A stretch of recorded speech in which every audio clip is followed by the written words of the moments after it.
प्यारे विद्यार्थियों, आज हम समास व समास के भेद पढ़ेंगे। आज हम विस्तार से चर्चा करेंगे समास की, ताकि आपकी परीक्षा में एक भी गलती की संभावना न हो। समास का अर्थ होता है इकट्ठा करना या संक्षिप्त करना। जब हम एक से अधिक पदों को इकट्ठा कर देते हैं तो उसे हम समास कहते हैं। जैसे एक उदाहरण से समझते हैं, रसोई घर, रसोई के लिए घर। तो रसोई के लिए घर 4 पद हैं और चारों पदों को मिलाकर हमने आसानी के लिए, ताकि कम समय में आसान तरीके से हम उसी भाव को प्रकट कर सकें। रसोई के लिए घर हम 4 शब्दों को आसानी के लिए एक शब्द में प्रयुक्त कर सकते हैं, रसोई घर। तो परस्पर संबंध रखने वाले 2 या 2 से अधिक पद मिलकर जब एक नया स्वतंत्र शब्द बनाते हैं तो उसे हम समास कहते हैं। जैसे यहाँ 2 या 2 से अधिक पद हैं, वो मिलके एक नया स्वतंत्र शब्द बना है तो उसे हम समास कहेंगे।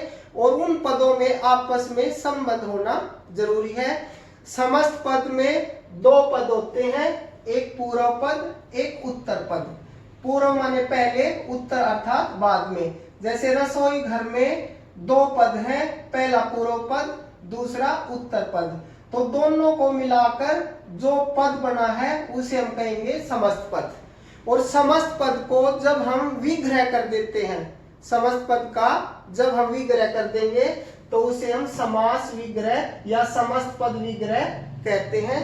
तो ये समस्त पद विग्रह यानी समास विग्रह है। विग्रह माने अलग करना, और ये समस्त पद है। समास के 6 भेद हैं। पहला है अव्ययी भाव समास। अव्यय का अर्थ होता है अविकारी। शब्द मुख्य रूप से 2 प्रकार के हैं, एक विकारी और दूसरा अविकारी। विकारी का अर्थ होता है जो लिंग, वचन, पुरुष, काल आदि के अनुसार बदल जाए, वो विकारी है। और जो लिंग, वचन, पुरुष, काल के अनुसार न बदले उसे हम अविकारी या अव्यय कहते हैं।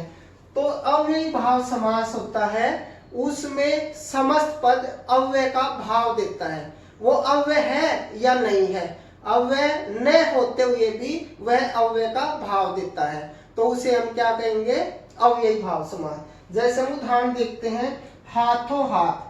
हाथ और हाथ, हाथ शब्द संज्ञा है और संज्ञा शब्द विकारी शब्द होते हैं, वे अव्यय शब्द नहीं होते। लेकिन जब दोनों संज्ञाओं से मिलकर हाथों हाथ शब्द बना, रातों रात शब्द बना, ये शब्द क्या है कि वो अव्यय न होते हुए भी अव्यय का भाव देते हैं। यानी जब वो समस्त पद के रूप में बनते हैं तो वो अव्यय बन जाते हैं। तो समस्त पद के रूप में जो अव्यय का काम करे, और पूर्व पद और उत्तर पद चाहे वो अव्यय है या नहीं है, तो वे सारे शब्द अव्ययी भाव समास कहलाते हैं। तो अव्ययी भाव समास के जो मुख्य बिंदु हैं वो मैं आपको बता देता हूं।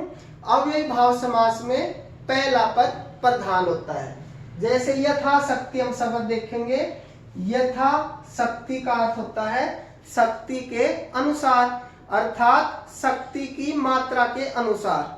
10 मजदूर काम करते हैं लेकिन वो बराबर काम नहीं कर पाते। शक्ति तो उनमें बराबर है लेकिन वो बराबर काम क्यों नहीं कर पाते, क्योंकि उनके अंदर शक्ति की जो मात्रा है वो अलग अलग है। तो यानी शक्ति की मात्रा प्रधान हुई। तो यथाशक्ति में यथा शब्द प्रधान हुआ, शक्ति शब्द गौण हुआ, क्योंकि वो तो सब में समान है। तो इसको हम क्या कहेंगे, जिस समास में पहला पद प्रधान है। क्योंकि पद की प्रधानता के आधार पर भी समास के भेद किए जाते हैं। आपसे पूछा भी जाता है कि अव्ययी भाव समास में कौन सा पद प्रधान है, बहुव्रीहि समास में कौन सा पद प्रधान है, तत्पुरुष समास में कौन सा पद प्रधान है। तो हमने ध्यान रखना है, एक ही समास ऐसा है अव्ययी भाव समास जिसमें पहला पद प्रधान होता है। यहाँ मैंने मुख्य बिंदु लिखे हैं जिन पर हमने ध्यान रखना है। तो पहला पद प्रधान होता है अव्ययी भाव समास का। दूसरी इसमें खास बात होती है कि इसमें उपसर्ग जुड़े होते हैं, और उपसर्ग खुद भी एक अव्यय होता है, लेकिन वो जिस शब्द के साथ जुड़ेगा उस समस्त पद को भी वह अव्यय बना देगा। जब हम दूसरे समास है उनसे तुलना करेंगे तो हमें स्पष्ट पता लग जाएगा कि ये अंतर क्या है। तो एक अंतर है पहला पद प्रधान, दूसरा अंतर क्या है, इसमें उपसर्ग होंगे और जब वो शब्द के साथ जुड़ेंगे तो समस्त पद को अव्यय बना देंगे। आ जन्म में आ क्या है, उपसर्ग है। अनुरूप में अनु क्या है, उपसर्ग। आकंठ में आ उपसर्ग है। भर पेट में भर उपसर्ग। नीडर में नी, बे सक में बे, प्रतिदिन में प्रति, निर्विवाद में निर उपसर्ग है। लाजवाब में ला उपसर्ग है। हर साल में हर घड़ी में भी हर उपसर्ग है। तो मैंने ये आपको समझाने के लिए बताया है, पहचान के लिए, ताकि कोई भी गलती ना हो। तो हमने ये ध्यान रखना है कि ये जरूरी नहीं कि हर अव्ययी भाव समास में उपसर्ग हो, लेकिन उपसर्ग इसके अंदर हो सकते हैं, ये हमने ध्यान रखना है। अव्ययी भाव समास द्विरूप शब्दों से भी बनते हैं। द्विरूप का अर्थ होता है एक शब्द का दो बार प्रयोग। जैसे हाथों हाथ, हाथ शब्द का दो बार प्रयोग हुआ। रातों रात, दिनों दिन, पल पल, गांव गांव। तो इस प्रकार जो शब्दों का, जैसे मैंने यहाँ लिखे हैं, एक शब्द का जब दो बार प्रयोग होता है और वो अव्यय का भाव देते हैं तो वह भी अव्ययी भाव समास होता है। तो अब हमने केवल 3 ही बातों का ध्यान रखना है अव्ययी भाव समास में। पहला पद प्रधान होता है, या पहला पद तो प्रधान होता ही है, या उपसर्ग से जो बनने वाले समस्त पद हैं, यानी उनमें पूर्व पद उपसर्ग होता है। जैसे यथा विधि, यथा शक्ति, यथा उपसर्ग।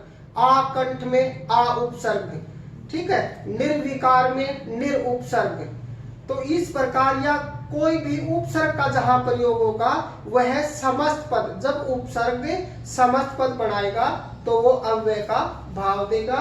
तो उपसर्ग से बनने वाले कोई भी समस्त पद जो अव्यय का भाव दे वो अव्ययी भाव समास कहलाएंगे। और तीसरा हमने ध्यान रखना है, जो द्विरूप शब्द है, एक शब्द का दो बार प्रयोग होता है और समस्त पद अव्यय का भाव देता है तो वह अव्ययी भाव समास कहलाता है। तत्पुरुष समास में दूसरा पद प्रधान होता है और किसी न किसी एक कारक की विभक्ति का लोप होता है। कुल 6 कारक हैं जिनका विभक्ति का तत्पुरुष समास में लोप होता है। कारक कुल 8 होते हैं। पहला कर्ता कारक और आखिरी संबोधन कारक। उन दोनों को छोड़ के जो भी कारक है उनमें जिस कारक की विभक्ति का लोप होगा वही तत्पुरुष का भेद हो जाएगा। यानी तत्पुरुष की मुख्य पहचान है किसी न किसी एक कारक की विभक्ति का लोप होगा और जिस कारक की विभक्ति का लोप होगा उसी से उसका नाम तत्पुरुष का भेद होगा। क्योंकि तत्पुरुष समास के 6 भेद हैं, कर्म तत्पुरुष, करण, संप्रदान, अपादान, संबंध और अधिकरण। हमने कारक में विभक्तियां पढ़ी थी। यदि आपको ध्यान नहीं है तो आप दोबारा मेरी प्ले लिस्ट में कारक को विस्तार से पढ़ सकते हैं ताकि आपकी कोई गलती समास में ना हो। जैसे चिड़ी मार है, चिड़िया को मारने वाला, को विभक्ति का लोप हुआ है क्योंकि कर्म की विभक्ति है को।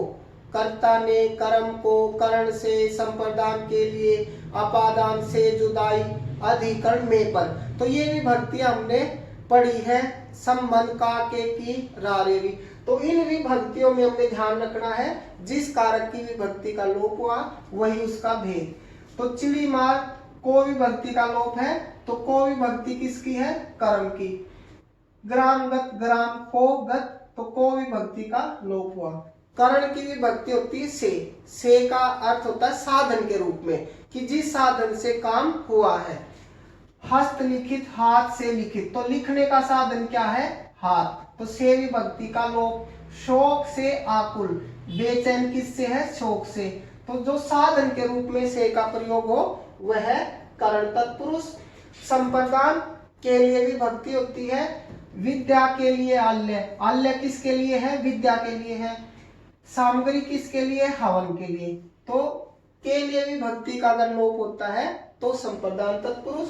और से का प्रयोग अलग होने के रूप में होता है तो अपादान। जैसे मुक्त किससे हुआ, अलग किससे हुआ, पाप से। हीन धन से, हीन धन से वो दूर है।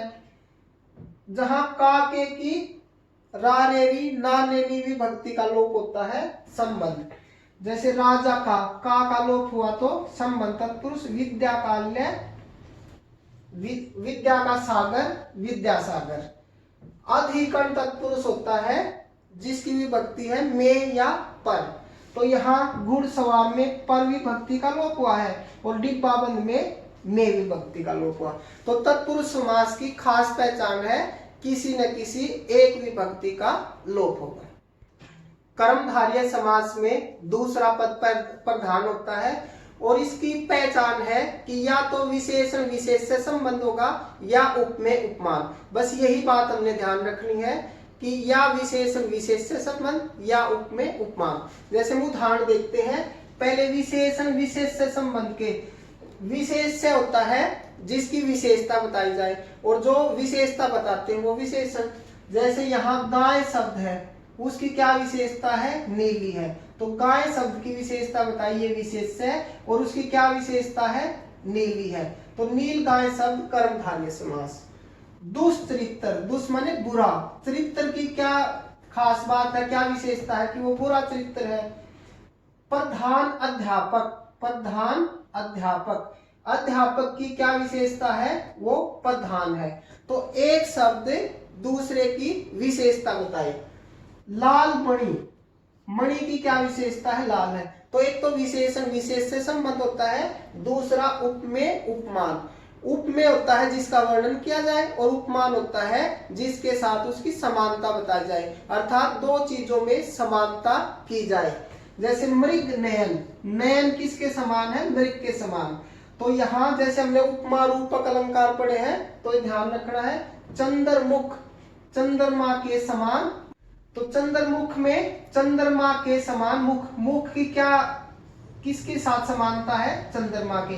तो मुख तो उपमेय जिसका वर्णन कवि करना चाहता है और जिसके समान समानता दिखाना चाहता है वो उपमेय उपमान। तो उपमेय और उपमान में जब समानता बताई जाए तो वहां क्या होता है, कर्मधारय समास। क्रोधाग्नि, क्रोध रूपी अग्नि, यानी अग्नि किसके समान है, क्रोध के समान। कमल, चरण कमल, चरण कमल, चरण किसके समान है, कमल के समान। तो एक चीज दूसरे के समान बताई जाए अर्थात उपमेय उपमान संबंध बताया जाए, या एक शब्द दूसरे की विशेषता बताता हो अर्थात विशेषण विशेष से संबंध पाया जाए तो वहां कर्मधारय समास होता है। द्विगु समास में भी दूसरा पद प्रधान होता है, लेकिन द्विगु समास में पहला पद संख्यावाची होता है। हम ये भी कह सकते हैं कि जैसे हमने कर्मधारय समास में पढ़ा विशेषण विशेष से संबंध, तो वहां विशेषण जो होता है वो गुणवाचक विशेषण होता है, लेकिन द्विगु समास में संख्यावाचक विशेषण होता है। पहला पद संख्यावाची और समस्त पद समूह बनाएगा, समस्त पद समूह। जैसे हम देखते हैं अठन्नी, अठन्नी क्या, पहला पद संख्यावाची, 8 आनों का समूह और समस्त पद समूह बनाएगा। षटकोण, 6 कोणों का समूह। पंचामृत, 5 अमृतों का समूह। नवरत्न, नव का अर्थ नया भी होता है और नव का अर्थ 9 भी होता है संख्या में, तो नवरत्न का अर्थ है 9 रत्नों का समूह। चौमासा, 4 मासों का समूह यानी 4 महीनों का समूह। शताब्दी, 100 अब्दों का समूह। तो हमने ध्यान रखना है कोई भी पद पहला संख्यावाची है और समस्त पद समूह बनाता है तो वह द्विगु समास होगा। और द्वंद्व समास में दोनों पद समान होते हैं अर्थात दोनों पद प्रधान होते हैं। तो दोनों पद प्रधान में हमने देखना है कि जब उनका विग्रह होगा तो और, तथा, अथवा या समुच्चय बोधक शब्दों का जो है बीच में लोप हो जाएगा। जैसे सुख दुख, सुख और दुख। सत्यासत्य, सत्य या असत्य। स्वर्ग नरक, स्वर्ग और नरक। रोटी सब्जी, दही चावल या चटनी समोसा। गगन, धरती गगन। तो कोई भी जो समान स्तर के शब्द हैं जो वह मिलते हैं तो वहां जो है द्वंद्व समास होता है। तो आपने ध्यान रखना, जैसे मामा मामी चाचा चाची, ठीक है। तो आप बहुब्रीहि समास में तीसरा पद प्रधान होता है, अर्थात पूर्व पद और उत्तर पद, समस्त पद के जो दो पद हैं उनमें से कोई भी पद प्रधान नहीं होता, बल्कि दोनों पद मिलकर किसी तीसरे पद की ओर संकेत करते हैं। जैसे हम उदाहरण देखते हैं, त्रिलोचन, तीन है लोचन जिसके, त्रि पूर्व पद है, लोचन उत्तर पद है। तो त्रिलोचन दोनों पद मिलकर शिव यानी तीसरे पद की ओर संकेत करते हैं। चक्रधर, चक्र को धारण करने वाला अर्थात श्री कृष्ण। तो हमने मुख्य रूप से बहुब्रीहि समास में ध्यान रखना है कि दोनों पद मिलकर किसी तीसरे की ओर संकेत करते हैं और वही तीसरा पद प्रधान होता है। जैसे अव्ययी भाव समास में पहला पद प्रधान, तत्पुरुष समास, कर्मधारय समास, द्विगु समास में दूसरा पद प्रधान और द्वंद्व समास में दोनों पद प्रधान, लेकिन बहुब्रीहि समास में तीसरा पद प्रधान होता है। दीर्घ बाहु, दीर्घ है बाहु जिसकी यानी लंबी है भुजाएं जिसकी, अर्थात विष्णु। चतुर्भुज, हमने ये नहीं ध्यान रखना कि जैसे त्रि जो है पहला पद संख्यावाची है, यहाँ चतुर्भुज में पहला पद यहाँ ये संख्यावाची है, यहाँ ये संख्यावाची है।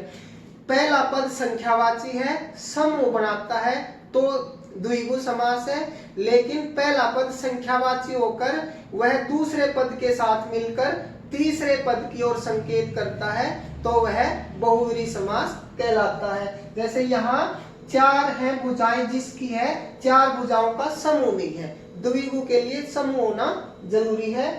अंशुमाली, अंशु यानी किरणें हैं, माला जिसकी, अर्थात सूर्य, तीसरे पद की ओर संकेत किया। तो बहुब्रीहि समास में हमने ध्यान रखना है, कुछ जो पद होते हैं तीसरे पद वो विश्व प्रसिद्ध होते हैं। जैसे श्री कृष्ण, शिव जी, रावण, श्री रामचंद्र जी, सरस्वती, जो फेमस पद हैं, लेकिन जो किसी के लिए जो तीसरे की ओर संकेत तो करते हैं लेकिन जरूरी नहीं वो विश्व प्रसिद्ध हो, तब भी बहुब्रीहि समास होता है। जैसे मैं एक उदाहरण देता हूँ आपको, सुलोचना, सु माने सुंदर, लोचन माने आंखें, सुंदर आंखें हैं जिसकी, तो कोई भी हो सकती है, कोई स्त्री विशेष। जैसे गजगामिनी, गज के समान जो गमन करती है, तो कोई भी स्त्री विशेष। देखो हमने इसमें मुख्य रूप से ध्यान रखना है, कर्मधारय समास है। कर्मधारय समास में मृग नयन, कि मृग के समान नयन, एक शब्द दूसरे की जो है समानता बताता है, मृग के समान नयन। तो मृग नयन क्या हुआ, कर्मधारय समान।